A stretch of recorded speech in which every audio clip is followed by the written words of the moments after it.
আসসালামু আলাইকুম। প্রিয় শিক্ষার্থীরা কেমন আছো? নিশ্চয়ই ভালো আছো। আমার বাংলা বই চতুর্থ শ্রেণী। এর আগে আমরা একটি গল্প শেষ করেছিলাম, আজকে একটি কবিতা শেষ করব। চলো শুরু করি। পাঠ 15 প্রিয় স্বাধীনতা শামসুর রহমানের একটি কবিতা রয়েছে। আমরা কবিতাটি পড়ি, তারপর অনুসঙ্গে সমাধান করি। মেঘলা নদী দেব পারি, কলওলা এক নায়ে, আবার আমি যাব আমার পাড়াতলি গায়ে। গাছ ঘেরা ওই পুকুর পাড়ে বসবো বিকেল বেলা, দুচোখ ভরে দেখব কত আলো ছায়ার খেলা। বাঁশবাগানে আধখানা চাঁদ থাকবে জুলে একা, ঝোপ ছাড়ে পাতির মতো জোনাক যাবে দেখা। ধানের গন্ধেও আনবে ডেকে আমার ছোটবেলা, বসবে আবার দুচোখ জুড়ে প্রজাপতির মেলা। হঠাৎ আমি চমকে উঠি হলদে পাখির ডাকে, ইচ্ছে করে ছুটে বেড়াই মেঘনা নদীর বাঁকে।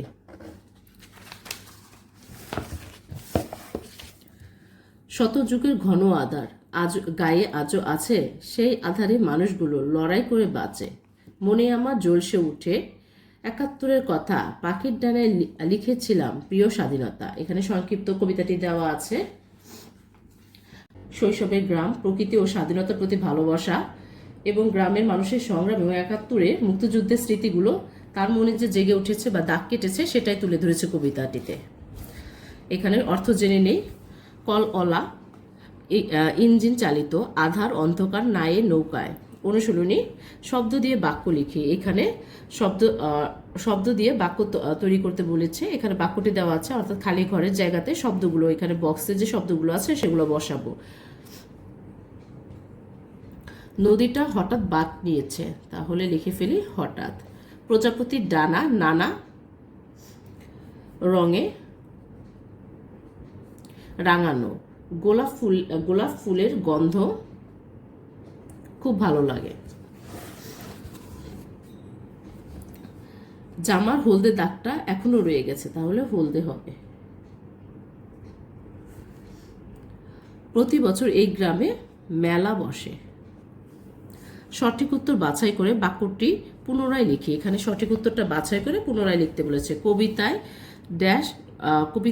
ড্যাশ নদীর কথা বলা হয়েছে। কবিতাটিতে মেঘনা নদীর কথা বলা হয়েছে, তাহলে এটা আবার লিখতে হবে। লিখি, কবিতায় মেঘনা নদীর কথা বলা হয়েছে। ঝোপে ঝাড়ে ড্যাশ দেখা যায়। ঝোপে ঝাড়ে জোনাক দেখা যায়, তাহলে জোনাক, ঝোপে ঝাড়ে জোনাক দেখা যাবে। হলদে পাখির ডাকে আমি চমকে উঠি। হলুদ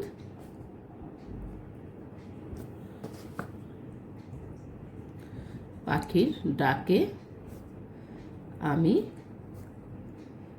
চমকে উঠি। ইচ্ছে করে মেঘনা নদীর বুকে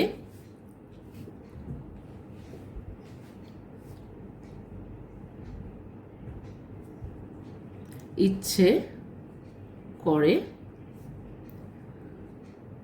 মেঘনা নদীর বাঁকে ছুটে বেড়ায়। আধখানা চাঁদ বাঁশবাগানে একা ঝুলে থাকবে। আধখানা চাঁদ বাঁশ বাগানে একা ঝুলে থাকবে। এই ছিল সঠিক উত্তর বাছাই করে পুনরায় বাক্যটি লিখা। তারপরে 3 নম্বর আছে, কবিতাটি হাতে তালি দিয়ে একসাথে বলি। তোমরা হাতের তালি দিয়ে দিয়ে কবিতাটি আবৃত্তি করবে। প্রশ্নের উত্তর বলেও লিখি। এখানে প্রশ্নের উত্তর দেওয়া আছে, কবিতায় কোন নদী পাড়ি দেবার কথা বলা হয়েছে? ধানের গন্ধে কবি কি মনে পড়ে? কবি গ্রামে যেতে চান কেন? কবির মতো করে তোমার দেখা একটি গ্রামের বর্ণনা দাও। তুমি বড় হয়ে কি হতে চাও, কেন হতে চাও, লেখো। তাহলে 1 নাম্বারটা লিখি। কবিতায় কোন নদীর পাড়ি দেবার কথা বলা হয়েছে? কবিতায় কবি কলওলা এক গায়ের মেঘনা নদী পাড়ি দিতে চান। ধানের গন্ধে কবি কি মনে করে? ধানের গন্ধে কবির ছেলেবেলার স্মৃতি মনে পড়ে। কবি গ্রামে যেতে চান কেন? গ্রামে কবির শৈশবের স্মৃতি মিশে আছে। শৈশবের স্মৃতিগুলো কবিকে হাতছানি দিয়ে ডাকে। গ্রামের প্রাকৃতিক দৃশ্য দেখার জন্য কবির মন উদ্গ্রীব হয়ে আছে। এই জন্য কবি গ্রামে যেতে চান। কবির মতো করে তোমার একটি গ্রামের বর্ণনা করো। আমার দেখা একটি গ্রামের নাম পাহাড়তলি। গ্রামের এক পাশ দিয়ে বয়ে গেছে যমুনা নদী। নদীর তীরে প্রাকৃতিক সুদৃশ্য গ্রামটিকে অত্যন্ত আকর্ষণীয় করে তুলেছে। ফসলের মাঠ দেখলে আমার পরাণ ভরে যায়, তাই বারবার আমার মন গ্রামের পাশে ছুটে যায়। তুমি বড় হয়ে কি হতে চাও, কেন হতে চাও লিখো। আমি বড় হয়ে একজন কবি হতে চাই। কবি হয়ে আমি অনেক কবিতা লিখব। দেশ ও দেশের মানুষের জন্য কাব্য চর্চা করব। এদেশের প্রাকৃতিক সৌন্দর্য বর্ণনা আমার কবিতায় তুলে ধরব। এখানে বাক্যগুলো পূর্ণ করি। ভালো লাগে গোলাপ ফুল, মায়ের মাথার কালো চুল। এখানে এভাবে বাক্যগুলোকে পূর্ণ করে দিই। হাঁটতে যাব সকালবেলা, দেখে আসব বৈশাখী মেলা। বৈশাখী মেলা। তারপরটা লিখব, আমার একটি পুতুল আছে। আমার একটি পুতুল আছে, রেখে যাব তোমার কাছে। রেখে যাব তোমার কাছে। তারপরে পুকুরে রয়েছে অনেক মাছ। পুকুরে রয়েছে অনেক মাছ। তার চারিধারে রয়েছে গাছ। এরকম ছন্দ মিলিয়ে তোমরা লিখবে। কোন বাক্য কোন ভাব প্রকাশ করে তা লিখি। ইচ্ছা, প্রশ্ন, আদেশ, অনুরোধ, উপদেশ। কোন বাক্যটি কোন ভাব প্রকাশ করে সেটা লিখে ফেলি। আমি নদীর ওপারে যাব। ইচ্ছা। তারপরে আমাকে একটি কলম দাও। অনুরোধ।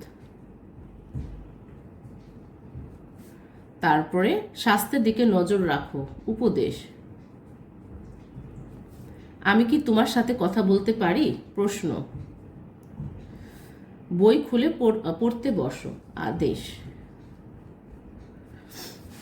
7 নাম্বার আছে, যদি যোগ করে বাক্য বড় করি। এখানে যদি যোগ করে করে বাক্যগুলো বড় করতে বলেছে। আমি আজ লিখতে পারতাম না যদি আমার কাছে কলম না থাকতো। এরকম করে যদি যোগ করে আমরা বাক্যগুলো বড় করব। নদী পার হতে পারতাম যদি ঘাটে নৌকা থাকতো। আমি ছবি আঁকতাম যদি আমার কাছে রং থাকতো। সে এখানে আসতো যদি তার সময় হতো। এই ছিল আমাদের প্রিয় স্বাধীনতা কবিতাটির অনুশীলনীর সমাধান।